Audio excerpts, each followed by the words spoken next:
자, 여러분 환영합니다. 오늘 우리가 함께 살펴볼 자료에서는요, 인간이 겪을 수 있는 가장 깊은 심리적 고통 중 하나죠. 바로 트라우마, 그리고 그로 인해 산산조각 나버는 영혼이 과연 어떻게 다시 온전함을 되찾을 수 있는지, 그 깊고도 놀라운 여정을 함께 따라가 보려고 합니다. 이게 그냥 딱딱한 학술 이론이 아니에요. 상처받은 영혼을 향한 아주 깊은 공감이자 끊어진 삶을 다시 하나로 매끄럽게 이어붙이는 일종의 치유 청사진이라고 할 수 있죠. 마음 편히 열어두시고 이 의미 있는 시간에 함께 해주시면 좋겠습니다. 본격적으로 한번 들어가 볼까요? 오늘 우리가 살펴볼 내용의 전체적인 흐름입니다.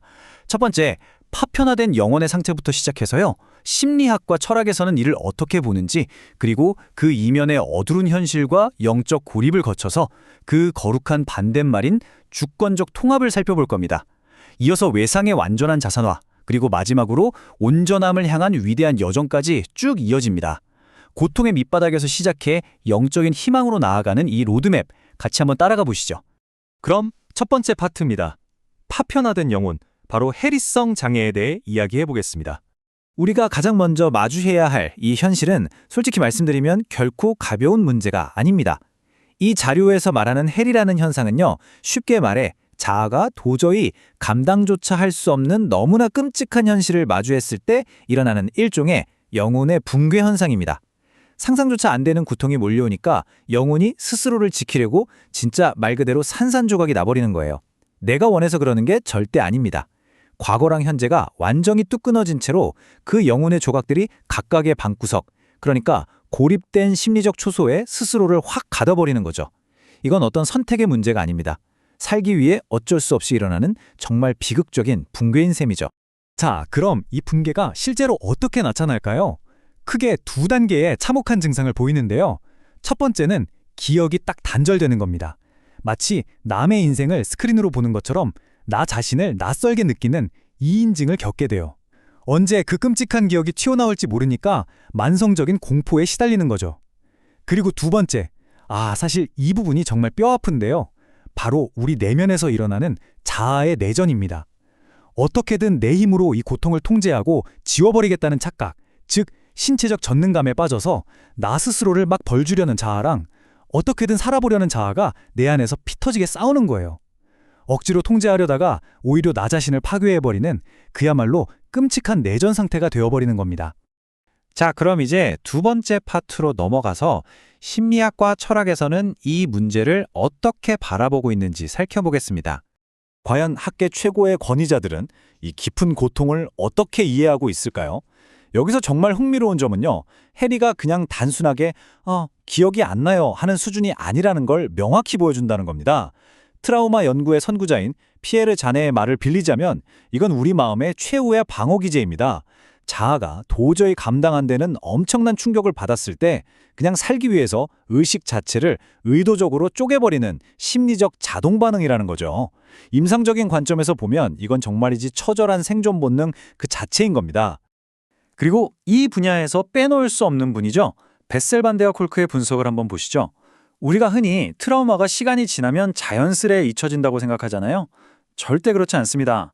말로 다 표현하지 못한 그 엄청난 고통들은 감각의 파편이 되어서 말 그대로 우리 몸에 새겨집니다.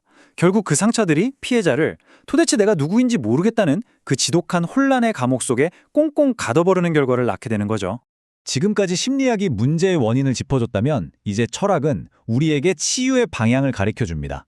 철학자 폴 리케르가 아주 핵심적인 이야기를 하는데요. 인간의 정체성이란 게 딱 고정된 게 아니라 흩어져 있는 삶의 사건들을 하나의 이야기로 쭉 엮어내는 이른바 서사적 정체성이라는 거예요. 비유하자면 우리 인생이 매끄럽게 돌아가는 한 편의 영화 필름이어야 하는데 해리를 겪으면 그 필름이 중간중간 다 끊어져 버리는 거나 마찬가지거든요. 그러니까 진짜 치유를 하려면 이렇게 툭툭 끊어진 내 인생의 이야기를 다시 하나로 부드럽게 이어붙여줄 더 크고 거대한 서사가 필요하다는 뜻입니다. 여기서 마르틴 하이데거의 철학으로 넘어가 보면 이 맥락이 아주 기가 막히게 연결됩니다. 하이데거는 우리가 분산된 일상의 자아에서 벗어나서 본래적 존재를 회복해야 한다고 강조했죠. 그런데요, 오늘 살펴볼 이 자료의 가장 핵심적인 주장은 뭔지 아십니까? 바로 이 회복이 우리 인간 스스로의 힘, 우리의 노력이나 응집력만으로는 절대 불가능하다는 겁니다. 진짜 완벽한 치유를 원한다면 부서진 우리를 다시 하나로 모으시는 하나님의 그 절대적인 통일성, 바로 그 거대한 구원의 서사에 우리 삶이 온전히 접속되어야만 한다는 거죠. 그렇다면 이 과정에서 우리가 마주해야 할 어두운 현실은 무엇일까요? 세 번째 파트, 어두운 현실과 영적 고립에 대해 알아보겠습니다. 자, 이제 눈에 보이지 않는 영적인 현실로 한번 깊이 들어가 보죠. 이것은 네 일이 아니야. 너는 지금 여기에 없어. 진실을 아는 건 너무 위험해. 여러분, 이건 그냥 단순한 심리적 환청이나 착각이 아닙니다. 이 자료에서는요, 이게 바로 어둠의 영들이 우리 머릿속에 아주 집요하게 주입하는 기만적인 속삭임이라고 날카롭게 지적하고 있어요. 이들의 목적은 뻔하죠.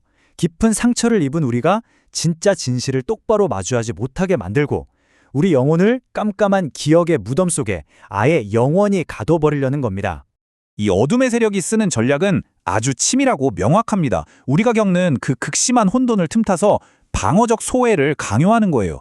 쉽게 말해서 내 상처가 너무 아프니까 나 스스로를 아예 지워버리고 밀어내도록 몰아가는 거죠. 근데 얘네들의 궁극적인 목적이 뭘까요? 딱 하나입니다. 우리가 하나님 앞에 스스로 책임질 수 있는 온전한 한 사람으로 서지 못하게 막는 거예요. 그리스도 안에서 우리에게 약속된 그 완전한 충만함과 생명력을 싹 다 도둑질해 가는 거죠. 한마디로 완전하고 철저한 영적 고립 상태에 우리를 빠뜨리는 겁니다. 하지만 여러분, 이야기가 여기서 절망으로 끝날 리 없죠. 네 번째 파트, 바로 오늘 이야기의 핵심인 거룩한 반대말, 주권적 통합에 대해 살펴볼 차례입니다. 자, 여기서 정말 중요한 핵심 포인트가 나옵니다. 이 두 가지 개념의 극명한 대비를 한번 머릿속에 그려보세요. 한쪽에는 우리가 흔히 하는 자기 학대적인 셀프 컨트롤이 있습니다. 이건 억지로 상처를 도려내고 내 의지력만으로 부서진 나를 어떻게든 이어붙이려는 정말 눈물겹고 고단한 인간의 노력이에요. 솔직히 말해 결국 다 지쳐 쓰러지고 실패하죠. 하지만 그 반대편에 있는 진짜 치유, 즉 주권적 통합은 완전히 차원이 다릅니다. 내 힘으로 나를 다 고쳐내겠다는 그 알량한 전능감을 툭 내려놓고 하나님의 사랑이라는 그 거대하고 따뜻한 용광로 안에서 그저 편안하게 안식하는 거예요. 그분의 크신 섭리 안에 나를 온전히 맡기고 수용하는 과정인 거죠. 주권적 통합. 여러분, 이 단어를 꼭 기억하셨으면 좋겠습니다. 이건 우리의 치유 패러다임을 아예 완전히 뒤집어버리는 엄청난 영적 개념이거든요. 진짜 치유라는 건 흩어진 내 조각들을 억지로 끌어모으는 강압적인 막노동이 아닙니다. 나보다 나를 100배, 1000배는 더 잘 아시는 그 주권자의 품 안에서 내가 그토록 지워버리고 싶었던 아픈 기억의 파편들조차 그분의 섭리라는 위대한 마스터피스로 새롭게 빚어지도록 기꺼이 허락하는 것. 즉, 아주 위대하고 아름다운 항복인 셈이죠. 그럼 도대체 이런 거룩한 통합이 어떻게 우리 삶에서 실제로 가능해질까요? 에베소서 말씀에 아주 명확한 답이 나와 있습니다.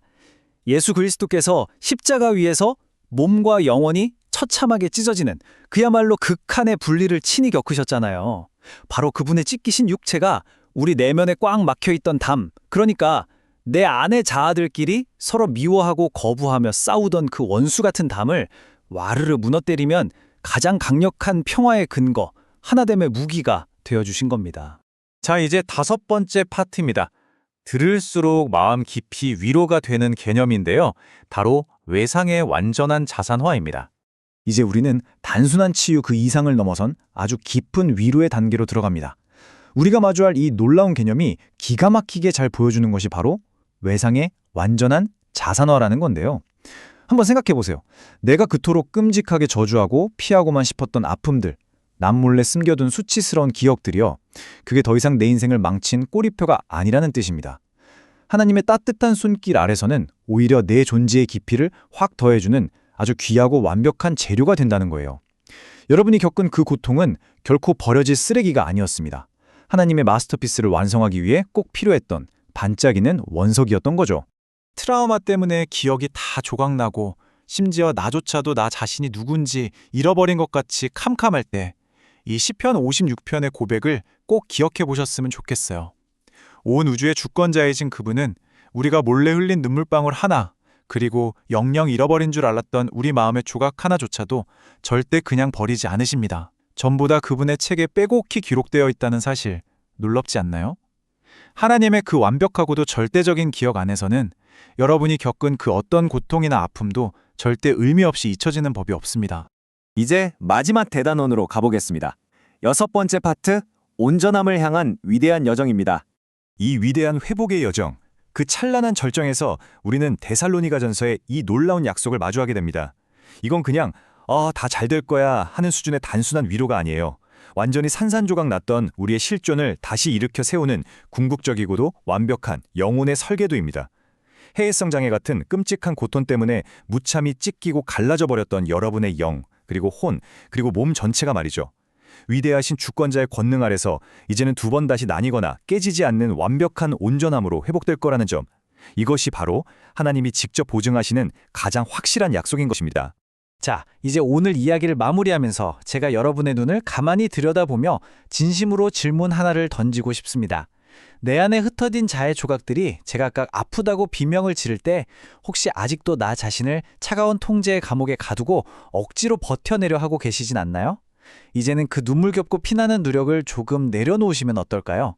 여러분의 그 깊고 아픈 흉터들이 더 이상 실패의 흔적이 아니라 창조주의 위대한 섭리를 완성해낼 최고급 재료라는 걸 믿고 그분의 손에 한번 온전히 맡겨보시겠습니까? 어둡고 차가운 해리의 감옥에서 당당히 걸어나와 따뜻하고 눈부신 주권적 통합의 빛으로 나아가는 이 위대한 여정. 자, 이제는 바로 여러분이 그 부르심에 응답하실 차례입니다.